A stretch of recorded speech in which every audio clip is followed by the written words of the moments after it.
Hi YouTube, Brian James, that M43 guy, and in this video I'm going to be looking at Olympus's new naming convention. I'm going to be looking at the lens reviews I've been doing. I'm going to be looking as to good and bad lenses. Do we actually have any bad lenses anymore?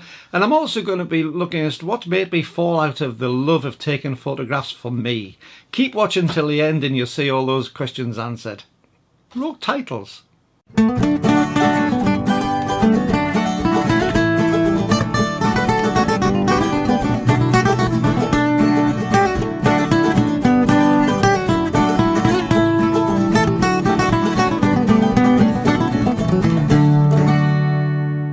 Hi YouTube, Brian James, that M43 guy with you once again, and just a quick little chat session. I've done one of these chats for a while. It's been quite some time, so I thought I'd have a little chat session. What's triggered this off? Yes, I've been triggered.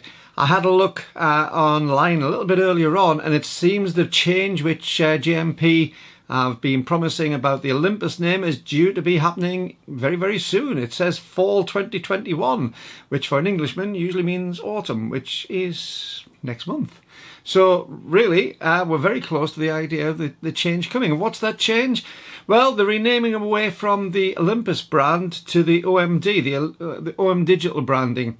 And it's quite interesting insofar as that we're probably, I've read this on 43 Rumours and a few other places as well in the last few days, that we're looking to rebranding the cameras. They'll still be the same cameras, they'll still be the same quality, they'll still be the same build, but it's going to be slightly different. So where we had things like the OMD EM1 Mark III, that will be the OM1D. Where we've had the EM5 Mark III, that will be the OM5D. Yes, OM5D. And where we've got the EM10, it'll be the OM10D. So a few changes on the horizon for that. Is this really going to be a big bother though? Because I read on all the press and things about how the demise of the M43, the demise of M43, Olympus is going down the tubes. It's a non-company anymore, and that it never fails to surprise me when people are taking these things so seriously. We seem to really still have a very buoyant market for M43 cameras, certainly in the Far East. Insofar as Japan, it's the most supported format and most supported brand going. So I really think that this is a bit of a storm in a teacup. I don't know what you think. Drop a comment below if you disagree with me. I'll drop a comment below if you do agree with me. I think it's a storm in a teapot. I actually think that we've got new models coming out. Lumix are still certainly supporting it. There was a lot of press a couple of years ago when the S series came out, the full frame format. It's one of those nights tonight. Teeth aren't working properly. When the full frame format came out from Lumix, everybody was saying that M43 was dead as far as Lumix are concerned.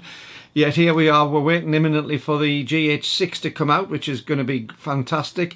And we've had regular updates through the GH5. We just had the GH5 Mark II. And we've had firmware updates for all the rest of the cameras, all the rest of the major player cameras from Lumix just in the last couple of months. June, I think we had some updates for them.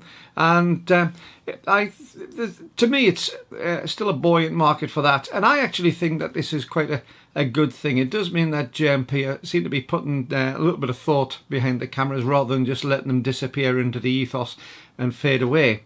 And when you spend that much money on a company, presumably that's what you wanted to do, is succeed. So really interesting on that one. Now on to another thought. I've been doing a few lens reviews recently. As I say, my channel really started because I wanted to get out and about and take photographs of things I really enjoy. And I've been doing some lens reviews at the request of a few people. And I've had some real great help from my colleague Jerry, who's loaned me a couple of lenses to review. Thank you, Jerry. There's another couple coming out in the next few days, so keep on watching out for them. But that's prompted me into the thought, it's very difficult to do a lens review of something which isn't bad. It's very easy to find something, if it's bad, to pick fault at. But I've said this in a couple of the reviews, and I really mean this. I can't think of a really bad lens in the M43 format. We have some lenses which aren't at the sort of top of the game. But I haven't really thought about, I can't off the top of my head think of a bad lens which is still on sale in M43. As I say, we have some of the kit lenses, the quality of them tends to be on the lower side, but that's what you're paying for. You know, you can't expect to have professional quality and pay entry-level prices. You expect compromises in some of it, and some of it might be to do with slightly lesser quality glass. Some of it may be to do with plastic rather than metal bodies, or plastic rather than metal mounting plates. But even the cheapest lenses these days seem to be of a really good quality.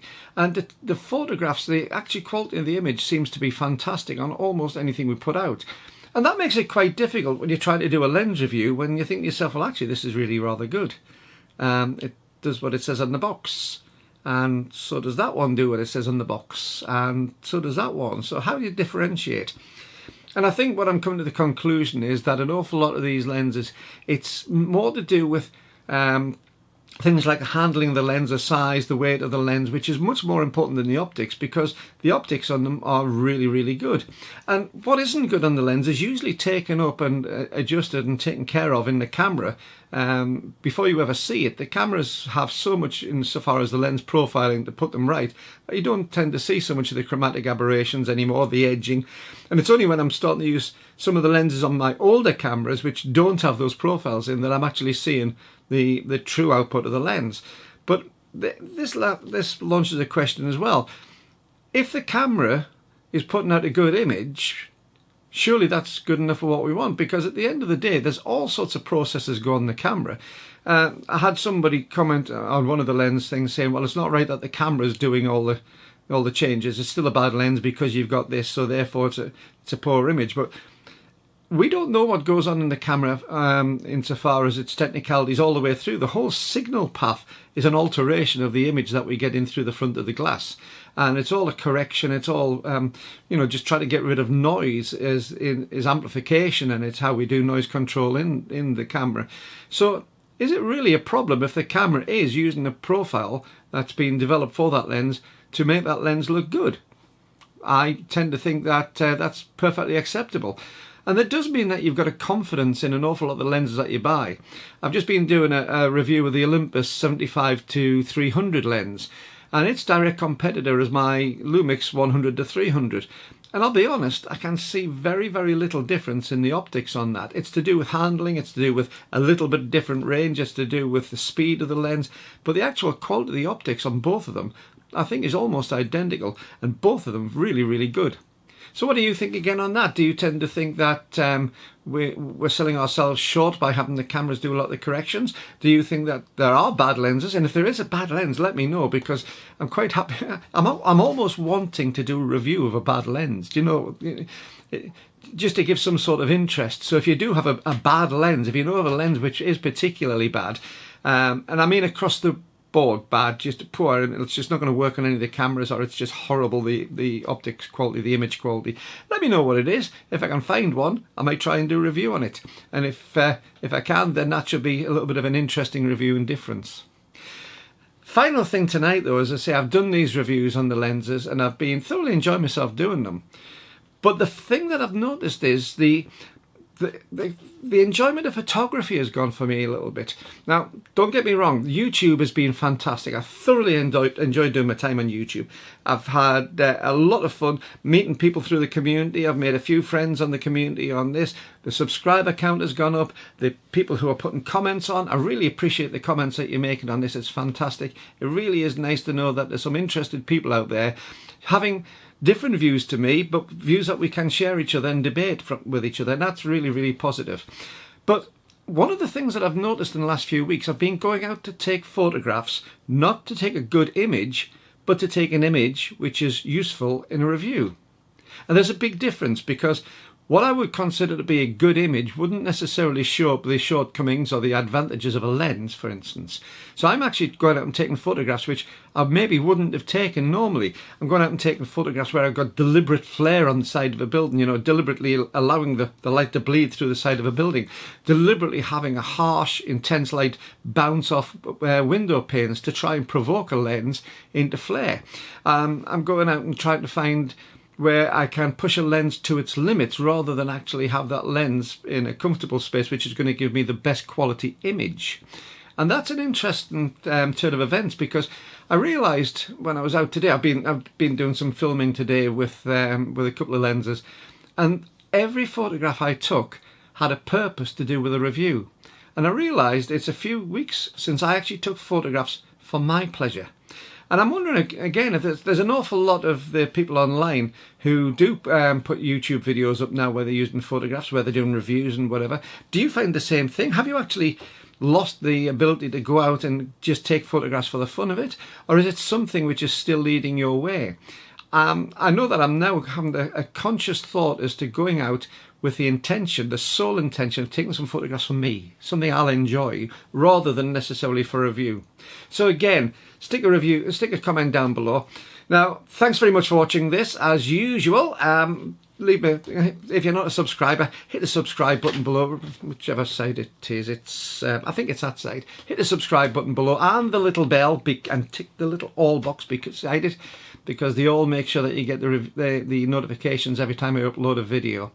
And if you do enjoy the videos, please give me a thumbs up below. At any point, just give me a thumbs up, because really I've been noticing on the analytics and how these things are actually shown to other people. I'm getting a lot of feedback from various sources. And so far, if you have lots of likes on a video, YouTube really do promote that video to more and more people, and more people who see it who aren't subscribers may be inclined just to hit the box. And the final thing is on this one as well, if you have enjoyed it, give me a bit of support on the channel. It does cost money to produce these videos and to keep the channel going. So if you can leave me a cup of coffee, there's a PayPal link below. And I say this quite often though, I really, really do appreciate each and every one of you who've donated money to this. I found a way that I can actually email you back. I didn't think I could email you back when you've done a thing on Facebook. So if you've been thinking, he's a bit ignorant, I've sent him a nice little message when I sent some money through and hasn't replied back.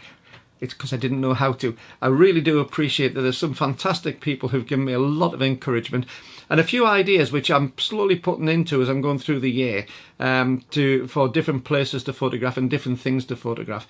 And you know, it's amazing how much I do appreciate every penny that's been donated to me on that. So thank you from the bottom of my heart on that one. I really do appreciate you, and I really do appreciate the fact that you're watching this channel. So give me some comments below. I really do appreciate those comments. Like and share and all those sort of things. And until the next video, which will be another review video.